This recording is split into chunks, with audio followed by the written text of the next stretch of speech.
राहुल गांधी ये प्रूव करना चाहते हैं कि लीडर ऑफ अपोजिशन को पार्लियामेंट में बोलने नहीं दे रहे। अब सवाल है कि ये है वो, ये एक बार दिखा दीजिए जरा। मैं कल कर पूरा प्रोग्राम इस पे मैं कर चुका हूं, इंडिया टीवी पे सब दिखा दिया आपको, इस प्रोग्राम में भी दिखा देते हैं। ये वो किताब है जनरल मनोज मुकुंद नरवणे साहब की 4 स्टार्स ऑफ डेस्टिनी। ये पब्लिश नहीं हुई है। क्यों? क्योंकि इसको रक्षा मंत्रालय से पब्लिशर को छापने की अनुमति अभी तक नहीं मिली है, ये भी पेंडिंग है इसका अप्रूवल। सरकार ये कह रही है कि जो किताब अभी बिना अप्रूवल के है, जो पब्लिश नहीं हुई, उसको आप कोट नहीं कर सकते हैं, क्योंकि इसके अंदर कॉन्फिडेंशियल चीजें होती हैं, रणनीतिक बातें होती हैं, तो इसको हम पहले वेट करेंगे, उसके बाद इसको हम छापेंगे। अब राहुल गांधी ये किताब तो किसी के पास नहीं है, वो बताना चाहते हैं ये आर्टिकल जो 1 तारीख को छपा था एक मैगजीन में, इसमें क्या लिखा है? इसका शीर्षक है नरवणेज मोमेंट ऑफ ट्रूथ। ये 40 पन्ने का जो आर्टिकल है, राहुल गांधी इसको कोट करना चाहते हैं, क्योंकि इस आर्टिकल में जनरल साहब की किताब के कुछ अंश प्रकाशित किए गए हैं। सौरभ जी, मैगजीन क्या है ये भी समझ लीजिए। हाँ। मैगजीन कारवां है और ये लेफ्ट का प्रोपेगेंडा मशीन है, ध्यान रखिएगा।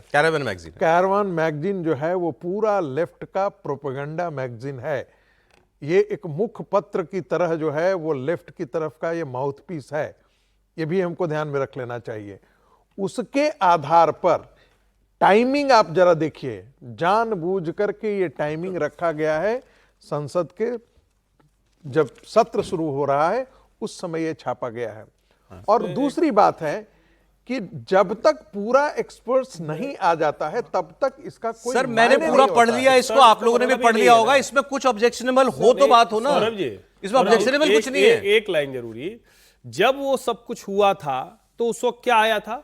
प्रधानमंत्री की तरफ से उस वक्त भी मीडिया में चला था कि सेना को फ्री हैंड दिया गया है, वही है। और इस बार भी सवाल के जवाब में आप कितनी देर लगी, क्या लगी, इसकी बात छोड़ दे, तो तुम्हें क्या नरवणे साहब कह रहे? वो कह रहे पीएम की तरफ से आया, जो उचित समझे वो करें, बस। मतलब इसका मतलब ये हुआ कि आर्मी को फ्री हैंड दिया गया। इसको वो ऐसे इंटरप्रेट, इस आर्टिकल में भी ऐसे इंटरप्रेट किया गया, और राहुल गांधी भी शायद वही बताना चाहते हैं कि उस क्रूशल मौके पर सरकार ने वो फैसला जो था खुद ना लेते हुए आर्मी चीफ के ऊपर डाल दे कि तुम फैसला लो। मैं इसको और थोड़ा समझा देता हूं, एक लाइन बस समझिए, एक लाइन जरूरी है वो। मान लीजिए ऊपर कोई कमांड में बैठा हुआ है, तो नरवणे जी ने जोशी जी को क्या कहा होगा? कहा होगा कि जो सिचुएशन ग्राउंड पे हो करो। उन्होंने अपने कमांडर को क्या कहा होगा? जो बटालियन कमांडर होगा उसको क्या कहा होगा? और इसी तरह से ऑर्डर नीचे जाता है। लेकिन पीएम ने स्पष्ट कहा जो उचित समझे वो करे। इसका सीधा सा मतलब है आर्मी को फ्री हैंड था। समीर जी, लेकिन 2 दिन एक ही विवाद चले जा रहा है। देखिए राहुल कल भी यही होगा। देखिए राहुल गांधी पहली बार विपक्ष के नेता बने हैं, लेकिन सांसद तो पहली बार नहीं है ना।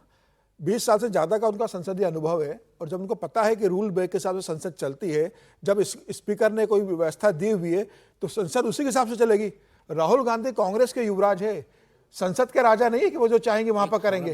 उनकी घर की पार्टी नहीं है कि वो जैसा चाहेंगे वहां व्यवहार करेंगे। और जब रूल लोकसभा स्पीकर ने जब कह दिया, उसके बाद भी आप इस बात का जिक्र कर रहे हो, तो मुझे लग रहा है कि राहुल गांधी को किसी भी स्थिति में परमिशन नहीं मिलना चाहिए, क्योंकि एक बार परमिशन मिलेगी रूल तोड़ने की तो राहुल गांधी हमेशा इसका फायदा उठाएंगे और कहेंगे कि मुझे तो पिछली बार आपने बोलने दिया था। नहीं बोलने देना चाहिए, बिल्कुल नहीं बोलना चाहिए।